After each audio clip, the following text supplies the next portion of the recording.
சதுரங்க பிரியர்கள் அனைவருக்கும் வணக்கம். ஸோ இன்றைக்கி நம்ம பார்க்க போகிற வீடியோவில் வேர்ல்ட் கப்பில் செமிஃபைனல்ஸ் நடந்த ஒரு முக்கியமான கேம் வந்து நம்ம பார்க்க போகிறோம். அண்ட் ஆல்ரெடி வேர்ல்ட் கப் வந்து ஃபைனல்ஸில் ரீச் ஆகிருக்கு. நம்ம அந்த கேமை பற்றி நம்ம லேட்டராக வந்து பேச போகிறோம். அண்ட் இன்னும் ஒரு கேம் தான் பாக்கி இருக்குது. ஸோ அந்த ஒரு கேமில் தெரிஞ்சிடும் யார் வந்து டாப் 1 அண்ட் 2 அப்படின்னு சொல்லிட்டு. ஜஸ்ட் வந்து என்ன சொல்கிறது, அந்த பொசிஷன் வந்து டிசைட் பண்ண வேண்டியிருக்கு. ஸோ இப்போது இன்னைக்கு பார்க்க வேண்டிய கேம் வந்து பார்த்திங்கன்னா, செமிஃபைனல்ஸில் வந்து திவ்யா தேஷ்முக் தான் ஜோங்கியோட விளையாடிருக்காங்க. ஒரு 100 மூவ் மேரத்தான் இந்த கேம். ரொம்ப லென்த்தாக இருக்கக்கூடிய ஒரு வீடியோவாக இருக்கும். ஸோ இந்த கேம் வந்து பார்த்திங்கன்னா ரொம்ப எக்ஸைட்டிங்காக இருக்கும். நிறையா ஆப்பர்ச்சுனிட்டிஸ் வந்து பார்த்திங்கன்னா 2 பேருமே மிஸ் பண்ணியிருப்பாங்க. அது எல்லாத்தையும் நம்ம வந்து இன்றைக்கி டீட்டெயில்டாக பேசலாம். அண்ட் இந்த வீடியோவை ஸ்டார்ட் பண்ணுறதுக்கு முன்னாடி இந்த வீடியோக்கு ஒரு லைக் போடுங்க. மறக்காமல் நம்ம சேனலை சப்ஸ்கிரைப் பண்ணிவிட்டு மற்றவங்களுக்கு ஷேர் பண்ணுங்கள். இப்போ இந்த கேமை பார்க்கலாம் வாங்க. ஃபஸ்ட் கேம் வந்து அவங்களுக்கு இடையில் நடந்த ஃபஸ்ட்டு கிளாசிக்கல் கேம் வந்து ட்ரா ஆயிருக்கு. இந்த கேம் வந்து பார்த்திங்கனாக்கா செகண்ட் கேம். ஸோ திவ்யா வந்து ஒயிட்டு கேம் வந்து அவங்க E4 ஸ்டார்ட் பண்ணுறாங்க. அதுக்கு சிசிலியன் டிஃபென்ஸ் வந்து போர்டில் பார்க்குறோம். Night F3 E6 French variation C3 அலப்பியனாக மாறுது. அதாவது அலப்பியன் சிசிலியன் சொல்லுவாங்க C3 போட்டோம்னா. ஸோ E5 அதுக்கப்புறம் D4 C takes D4 C takes D4 and then questioning the center. So A3க்கு அப்புறம் E takes D takes E5 அதுக்கப்புறம் D takes E5 bishop E7 அதுக்கப்புறம் bishop D3 night D7 பின் அதுக்கப்புறம் கேசல் பண்ணிடுறாங்க குயிக்காக. அதுக்கப்புறம் B6 நைட் BD2. ஸோ இந்த piece வந்து இங்கே அன்டிஃபெண்டாக இருக்கிறத அட்வான்டேஜ் எடுத்துக்க முடியாது. ஏன்னா 2 பீஸ் குறுக்க இருக்குது. ஸோ ஒரு பீஸை வந்து டெம்போவோட மூவ் பண்ணுறாங்க நைட் C5 போட்டு. So bishop to C4 knight to C7 and then pawn to B4 kicking the knight away. So பார்த்தீங்கன்னா இப்போ ஆல்ரெடி நிறையா லைன்ஸ் வந்து உங்கள் ஓப்பன் ஆகிருக்கு. நைட் வந்து D3லே ட்ரா பண்ணுறாங்க தைரியமாக. அண்ட் இங்கே நைட் டு E4 விளையாடுறாங்க. இப்போ இந்த நைட்டுக்கு வந்து டபுள் அட்டாக் இருக்குது. அண்ட் இங்கே குயிக்காக பார் மேலே போனதுக்கான ரொம்ப முக்கியமான ஒரு வேரியேஷன் நம்ம இப்போ பார்ப்போம். நைட் இன்ட்டு C1 அடிச்சதுக்கப்புறம் அவங்க வந்து சிம்பிளாக வந்து குயின் இன்ட்டு C1 அடிச்சதுக்கப்புறம் கேம் வந்து ஈக்குவலாக இருந்தவங்களால பார்க்க முடியும். சரி, ஏன் வந்து இந்த பார் மேலே போயிருக்குன்னு நீங்கள் நினைக்கிறீங்க? ஏதாவது ஐடியா இருந்தால் ட்ரை பண்ணி பாருங்கள். என்ன ரீசன் அப்படின்னா ரொம்ப சிம்பிள் ரீசன். குயினை வந்து ட்ரேட் பண்ணுறது கட்டாயமாக நிறைய பேர் பார்ப்பீங்க. ரொம்ப ரொம்ப ஒரு நேச்சுரலான move queen into D8 check. And இங்கே வந்து 2 ஆப்ஷன் இருக்குது. பிஷப் இன்ட்டு D8 விளையாடுறது நல்லது. கேஸ்லிங் ரைட்ஸை வச்சுக்கலாம்னு நினச்சி நீங்கள் விளையாடினீங்கன்னா தென் நைட் டு D6 செக் இருக்குது. இந்த ஒரு காரணத்தினால கிங் வந்து பார்த்திங்கன்னா ரொம்ப தொலைவு போக முடியாது. எக்ஸாம்பிள் கிங் E7 ஆடணும். நீங்கள் F8 போட்டிங்க அப்படின்னு சொன்னால் தென் ரூக் இன்ட்டு A7க்கு அப்புறம் பிளாக் டெவலப்மெண்ட் கம்ப்ளீட் பண்ணுறதுக்கு ரொம்ப ரொம்ப டிஃபிகல்ட்டாக இருக்கும். அதே போல் இந்த பொசிஷனில் சரி ஓகே கிங் எப்படினாலும் இங்கே கேஸ்லிங் ரைட்ஸ் போக தானே போகுதுன்னு பார்த்தா இங்கே ரூக் D1 செக் வைப்பாங்க. ஸோ அப்போது நீங்கள் திரும்ப வந்து பிஷப்பாலேயோ ஏதோ பிஷப்பால் பிளாக் பண்ண முடியாது. ஸோ பிளாக் பண்ணலாம் இப்போதைக்கு, ஏன்னா நைட் இந்த ஸ்கொயரை கவர் பண்ணிகிட்டு இருக்கு. ஸோ இந்த ஒரு வேரியேஷன் இருக்கிறதுனால தான் வந்து இந்த இடத்துல வந்து கம்ப்யூட்டரோட ஐஸில் இது ஆல்ரெடி வின்னிங் பொசிஷன் மாதிரி காமிக்குது. லைக் கிட்டத்தட்ட 2 points advantage. So rook bishop B7 rook D1 night to D5 அதுக்கப்புறம் bishop into D5 and then E takes D5 night to G3 castles night to D4. ரொம்ப லென்த்தான கேம்ன்றதுல சில மூவ்ஸ் நம்ம வேகமாக போயிடுவோம். Critical moment ஒரு 2 இடத்துல மட்டும் தான் நான் சில வேரியேஷன் எக்ஸ்பிளைன் பண்ணுவேன். அதுக்கப்புறம் நம்ம கேமை பார்க்கறதுக்கே டைம் சரியாக இருக்கும். So queen B2 rook E8 அதுக்கப்புறம் நைட்டு வந்து பார்த்திங்கன்னா F5ல போடுறாங்க G நைட்டை. So bishop F8 knight B5. So பானை த்ரெட்டன் பண்ணுறாங்க. And rook to E6. சரி, இந்த பானை நம்ம டிஃபெண்ட் பண்ண முடியாதா, A6 போடலாமா அப்படின்னு பார்த்தா நைட் பி D6. இதுதான் பாயிண்ட்டு ஃபோர்க்கு. It's a forcing move. So நீங்கள் டேக் பண்ணிங்கன்னா அடுத்து knight into D6 and multiple forks. So this is lost. அதனால் அந்த பானை விட்டு கொடுத்து தான் அவனை வேறு வழி இல்லை. அதுக்கு தான் இந்த ரூக்கை இங்கே யூஸ் பண்ணுறாங்க. So knight takes A7 rook C4 and then knight B5 rook E4. So குயிக்காக வந்து பார்த்திங்கன்னா ரூக் ரெண்டும் பயங்கர ஆக்டிவாக இருக்குது. பட் அவங்க வந்து அந்த பானை வெட்டிட்டு கன்சல்டேட் பண்ணுறதுக்கு ட்ரை பண்ணிகிட்ருக்காங்க. So rook E8 knight F3 and then knight pawn G6 knight G3 attacking the rook. Rook C4 move பண்ணதுக்கப்புறம் ரூக் E1 போட்டு இந்த எக்ஸ்ட்ரா பானை வந்து ஹோல்ட் பண்ண பார்க்குறாங்க. அதே நேரத்தில் இவருக்கு ஜோங்கிக்கு வந்து பார்த்திங்கன்னா பிளாக் பான் வந்து D5ல இருக்கக்கூடிய பான் வந்து வீக் பான், அதையும் டார்கெட் பண்ணுறதுக்கு ஒரே நேரத்தில் ட்ரை பண்ணுவாங்க. ஸோ பார்க்கலாம். Rook E2 bishop G7 rook E1 pawn to D4. So ஏன்னா இங்கே வெட்டு அப்படிங்கிற மாதிரி இந்த பான் வந்து போயிடும். ஸோ அதனால் நைட் E4 ட்ரை பண்ணுறாங்க. பட் இங்கே பெஸ்ட் மூவ் வந்து குயின் டு D2 போட்டு எப்படினாலும் நம்ம இந்த பானை டார்கெட் பண்ண தயாராகணுன்ற மாதிரி கம்ப்யூட்டர் ரெக்கமெண்ட் பண்ணுது. பட் பிஷப் பேர் கொடுப்பாங்களான்னா கொடுத்து தான் ஆகணும், ஏன்னா பான் ரொம்ப ஸ்ட்ராங்காக இருக்குது சென்டரில். Knight E4 D3 counter attack knight to D6. So this is already lost ஆக்சுவலாக. நல்லா நீங்கள் வந்து அசஸ் பண்ணிங்க அப்படின்னா இந்த பொசிஷனை சில டாக்டிக்கல் ஐடியாஸ் உங்களுக்கு கிடைக்கும். Black to play and win the game. So black to play 32வது மூலை பிளண்டர் நடக்குது ஆர் மிஸ்டேக் இது ஆக்சுவலாக. பட் வந்து இங்கே டான் ஜோங்கி வந்து அதை கரெக்டாக வந்து ஹேண்டில் பண்ணல. நம்ம இன்னொரு விஷயத்தை நோட் பண்ண வேண்டியிருக்கு. நம்ம 32 மூலை இருக்கோன்றதுனால டைம் கண்ட்ரோல் இன்னும் ரீச் பண்ணலை. அந்த காரணத்தினால அவங்களுக்கு 10 நிமிஷம் இருக்குது. ஆனால் திவ்யாவுக்கு தான் டைம் ரொம்ப கம்மியாக இருக்குது. ஸோ பிஷப் இன்ட்டு F3 விளையாடி அட்வான்டேஜை வந்து கொடுத்துட்றாங்க. என்ன இங்கே ப்ரில்லியண்ட்டான மூவ் அப்படின்னா ரூக் டு G4.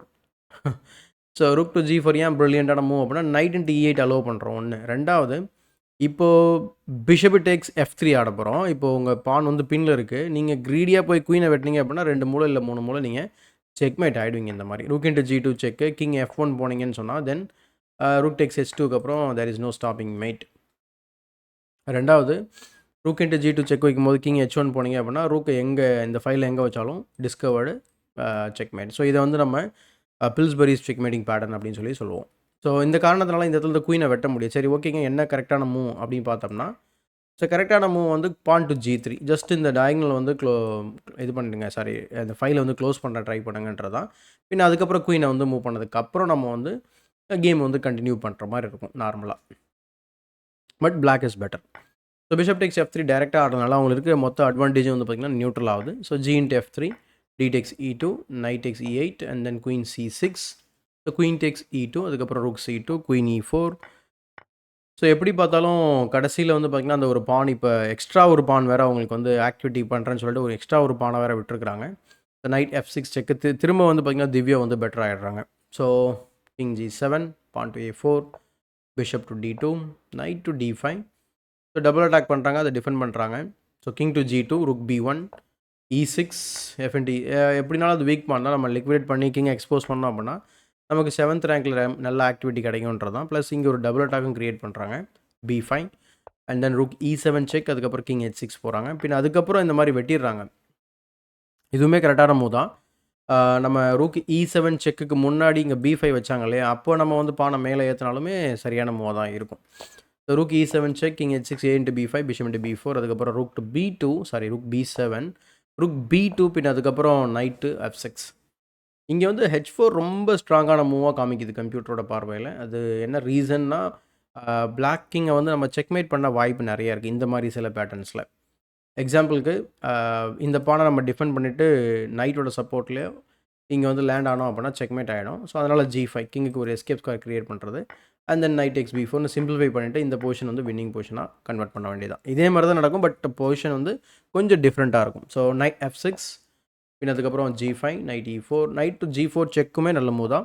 இன்கேஸ் நிறைய பேர் இந்த மாதிரி ஆல்டர்னேட்டிவ் மூவ்ஸ் பார்த்துருப்பீங்க, அதனால தான் இதெல்லாம் நல்ல மூவ்னு சொல்லிக்கிட்டு இருக்கேன் ஆல்டர்னேட்டிவாக. Bishop A5, rook B8, king H5 and then king to H3, rook to B3, king G2, rook B2, rook C8, அதுக்கப்புறம் கிங் H6, ருக் C5. இந்த பானை அட்டாக் பண்ணுறாங்க, ஸோ அதை டிஃபெண்ட் பண்ணி ஆகணும். So rook C6 check, king G7, rook C7 check, king G6, knight into D2. So என்னென்னா இப்போது இந்த கிளியர் பாஸ் பான் நம்மளால் வந்து புஷ் பண்ண முடியும், இந்த ரூக் என் கேம் வந்து ட்ரா இல்லை அப்படின்றத அவங்க புரிஞ்சுக்கிட்டு லிக்விடேட் பண்ணிட்டாங்க அந்த ஒரு பீஸை. B6 நம்ம வந்து 57 மூவ் பார்த்துருக்கோம், இன்னும் ஒரு 40 மூவ்க்கு மேலே பார்க்க வேண்டியிருக்கு. ஸோ ருக் B2, ருக் B7, அதுக்கப்புறம் இங்கே இந்த பொசிஷனில் பாருங்கள் அட்வான்டேஜ் வந்து கீழே வர ஆரம்பிச்சிருக்கு. அண்ட் இன்னொரு மூவ் பண்ணதுக்கப்புறம் சுத்தமாக கேம் வந்து ட்ரா மாதிரி காமிக்குது. இது வந்து கிட்டத்தட்ட ஒரு ஃபிலடார் பொசிஷன் மாதிரி வந்து பிளாக்னால் வந்து கேமை ட்ரா பண்ண முடியும் அப்படிங்கிறது தான் கம்ப்யூட்டர் நினைக்குது. பட் இங்கே ஹியூமன் பர்ஸ்பெக்டிவில் அதுவும் இந்த மாதிரி டைம் ப்ரெஷரில் வந்து பார்த்திங்கன்னா கரெக்டாக வர்றது ரொம்ப கஷ்டம். ஸோ என்னென்னா இப்போ பாருங்கள் இந்த பொசிஷனில் வந்து ருக் C6 செக்கு, இல்லை பான் F4 இல்லை சொல்லி ருக் C6 செக்கு, கிங் F7 வந்ததுக்கப்புறம் B6. இப்போ சப்போஸ் நம்ம ருக் B2 போட்டோம் அப்படின்னா செக்கு போட்டோம் அப்படின்னா திரும்ப அந்த பழைய பொசிஷன் மாதிரி ஆகிடும் போல இருக்குது. ஸோ அதனால் இங்கே என்ன சொல்லுதோம்னா F4 வெளியில் சொல்லுது. What is the point of F4 அப்படின்னு கேட்டிங்கனாக்கா, இப்போ நம்ம வந்து கிங் வந்து பார்த்திங்கன்னா ஃபாஸ்ட்டாக இன்வால்வ் பண்ணி போகலாம். ஸோ ஃபாக்ஸ் இந்த சிக்கன் கூப் அப்படிங்கிற கான்செப்டை யூஸ் பண்ணிவிட்டு இந்த பான்ஸ் எல்லாம் விட்டுட்டு கூட நம்ம இந்த பானை வந்து குயிக்காக குயின் பண்ணுறதுக்கு வாய்ப்பு நிறைய இருக்குது. அதாவது பிளாக் வந்து இங்கே 2 பானை வெட்டுற அந்த நேரத்தில் நம்ம பிரிட்ஜுமே ஃபார்ம் பண்ணுறதுக்கு டைம் இருக்குன்றது தான் ஐடியா. ப்ளஸ் பிளாக் ரூக் எப்போ வந்து இந்த B5 விட்டு நகருதோ அப்போவே வந்து பார்த்திங்கன்னா ரூக்கை C5 போட்டு நம்ம ரூக் B5 போட்டு பாஸ் பானை வந்து புஷ் பண்ண ஆரம்பிச்சிடலாம். ஸோ அதுதான் இருக்கக்கூடிய ஒரு ஐடியா. ஸோ டைம் ப்ரெஷரில் அதை மிஸ் பண்ணுறாங்க. ஸோ கேம் வந்து 0, அதாவது கிட்டத்தட்ட ட்ரா பண்ண வாய்ப்பு இருக்குது. அதனால தான் இந்த கேம் வந்து 100+ மூவ்ஸ் போயிருக்கு. ஏன்னா அதுக்கப்புறம் அவங்க இந்த மாதிரி விளையாடி அவங்க டயர்டு ஆயோ இல்லை ஏதோ ஒரு காரணத்தில் அவங்க பிளண்டர் பண்ணுவாங்க. என்ன நடக்குதுன்னு பார்ப்போம். ருக் B8 கிங் G7 திரும்ப மேலே பார் வேகமாக மேலே போயிடுச்சு. நான் வின்னிங் காமிக்குது. ஸோ கிங் G3 ருக் B4 கிளியர் வின்னிங் கிடையாது. அதாவது வின்னிங்னா நிறைய பேர் தப்பாக எடுத்துக்கூடாது. என்னென்னா இந்த பானை ப்ரொமோட் பண்ண தான் வின்னிங்கு. இப்போ ப்ரொமோட் பண்ணுறதுக்கு வாய்ப்பு இருக்குது அப்படிங்கிறது தான் ஐடியா. ஸோ திரும்ப கிங் கீழே வராரு. Rook B1 and then H4. So finally அந்த மூவ் கண்டுபிடிச்சிட்டாங்க. H4 ஆர் F4 எது வேணால் விளையாடலாம். H5 போட்டு கிங்கை வந்து பார்த்திங்கன்னா இங்கே கட் பண்ணிடுறாங்க. King H7 rook B7 check. அதுக்கப்புறம் rook B8 king G7 rook king G3. King வர்றதை கட் பண்ணுறதுக்கு ட்ரை பண்ணுறாங்க. அவங்க பேர் என்னது டாங் ஜோங்கி. Rook B7 check king G8 and F4 போட்டுட்டு இப்போது சப்போஸ் இங்கே நம்ம வந்து ரூக்கால் வெட்டோம் அப்படின்னு சொன்னோம்னா தென் I think Rukh D7 porn push. நீங்கள் பின்னாடி போனீங்கன்னா செக்கு அண்ட் தென் ப்ரொமோஷன். அதனால் அதை வெட்ட முடியாது. அதனால தான் பானால் வெட்டுறாங்க. So king G4 king F8 அதுக்கப்புறம் செக்கு. ஓகே பான் F3 கிங் F6 ருக் B7 அதுக்கப்புறம் கிங் E5 வராங்க. அண்ட் அகெயின் இங்கே வந்து ஒரு ட்ராயிங் மூவ் வந்து கிடைக்கும். B7க்கு அப்புறம் king D6 rook to H7 king E5 rook G7 rook B1. ஒன்றும் இல்லை, ஒரு வாரமாக வீடியோ ரெக்கார்ட் பண்ணதால் கொஞ்சம் வளர்கிற மாதிரி இருக்குது, வேறு ஒன்றும் இல்லை. So rook E7 check king F6 and then rook C7 திரும்ப பொசிஷன் வந்து ஈக்குவல் ஆகிறத உங்களால் பார்க்க முடியும். திரும்ப மேலே போகுது. ஸோ அந்தளவுக்கு அக்யூரேட்டான கேம்னு இதை சொல்ல முடியாது. திரும்ப இது வந்து கட்டாயமாக வந்து இங்கே ட்ரா பண்ணக்கூடிய ஒரு லைன் வந்து பிடிச்சிட்டாங்க.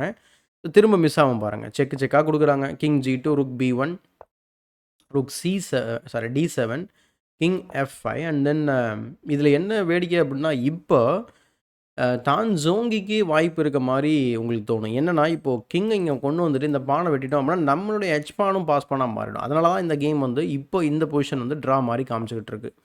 King E2 king takes H5. இந்த பானை இங்கே வந்தனால கிங்குக்கு வந்து பார்த்திங்கன்னா அந்தளவுக்கு ஃப்ரீடம் கிடைக்கல. அது ஒரு reason. So king H4 and then அவங்க கட் ஆஃப் பண்ணுறாங்க. H5 கிங் E4 போகிறாங்க. ருக் B4 செக்கு. ஸோ பானுக்கு பாதுகாப்பு கொடுத்துட்றாங்க டான் ஜோங்கி. King H3 and now this is lost. And இங்கே என்ன ஆடிருக்கலாம் அப்படின்னா வெரி இன்ட்ரெஸ்டிங் மூவ். இது ரொம்ப முக்கியமான ஒரு ஐடியாவும் கூட. ஒன்று ருக் B3 விளையாடணும். அப்படி இல்லைன்னு சொன்னால் ருக் B6 விளையாடணும். ரெண்டுத்துக்கு என்ன வித்தியாசம், இல்லை ரெண்டுமும் ஏன் ஒர்க் ஆகும் அப்படின்னா முக்கியமாக ருக் B6 வந்து சிம்பிளாக கிங்கை வந்து 6th ரேங்க் வராமல் கட் ஆஃப் பண்ணுறோம். சரி இங்கே வந்து அட்டாக் பண்ணால் என்னங்க பண்ணுறது, ருக் B3 போய்டுங்க. ருக் B3 போய்ட்டு இதை த்ரெட்டன் பண்ணலாம் நம்ம. சரி இப்போ கிங் C6 போனாங்க அப்படின்னா C3 செக்கு. இந்த செக்கு கொடுக்கறதுக்கு நம்ம வந்து வர்றதுக்காக தான் இந்த மூவ் முக்கியமாக. கிங் B5 வந்தீங்கன்னாக்கா ருக் B3 செக்கு. சப்போஸ் அட்டாக் பண்ண வந்தீங்கன்னா திரும்ப நம்ம ருக் B6 போயிடலாம். ஸோ இந்த ஒரு விஷயம் வந்து பார்த்திங்கனாக்கா அந்த வேரியேஷனில் வராது. எந்த வேரியேஷன் அப்படின்னா கிங் H3. கிங் H3 என்ன இஷ்யூ, கிங் C6 போனதுக்கப்புறம் செக்கு உடனே பக்கத்தில் வந்துடலாம். So this is last. So king C6 செக்கு. அங்கே பாருங்கள் அவங்க கிங் B5மே ஆடிருக்கலாம். திரும்ப ருக் B4 ரெண்டு மூவ் ரிப்பீட் பண்ணிவிட்டு திரும்ப கிங் B5 ஆடிடுறாங்க. Rook C1 and now rook to G5.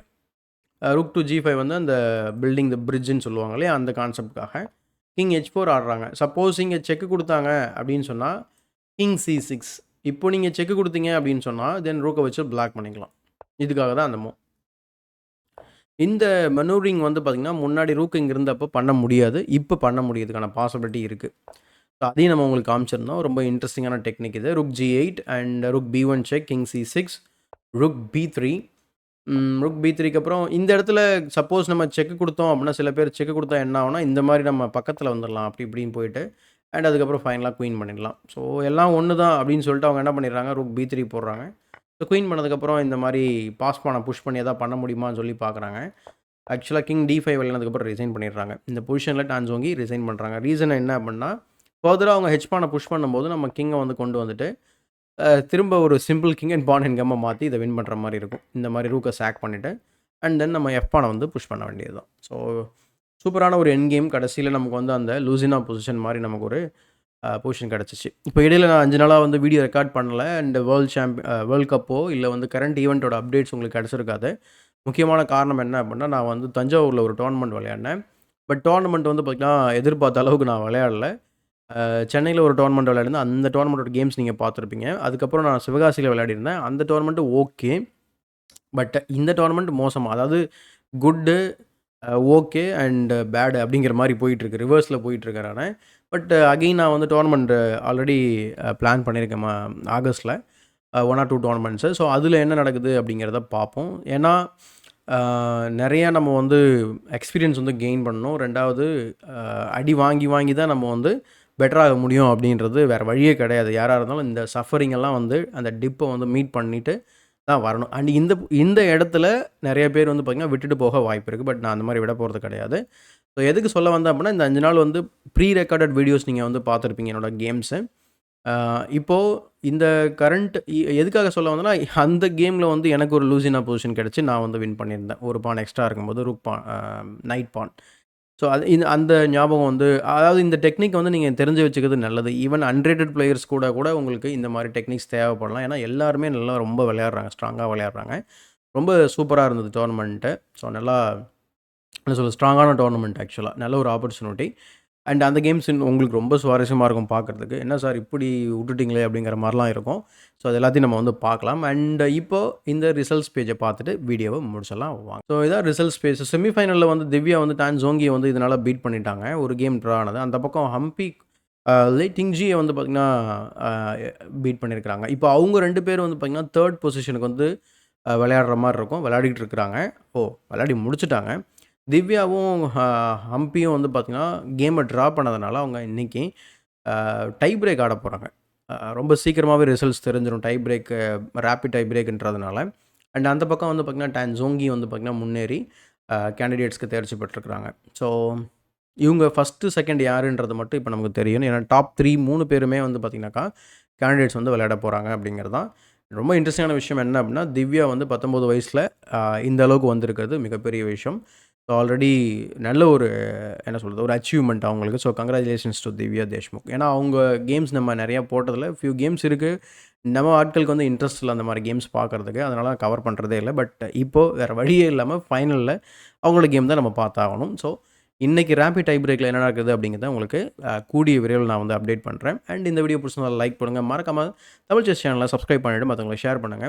இதேபோல ஒரு பயனுள்ள வீடியோவுடன் உங்களை சந்திக்கும் வரை உங்களிடம் இந்த விடைபெறுவது உங்கள் சதுரங்க சாணக்கியன்.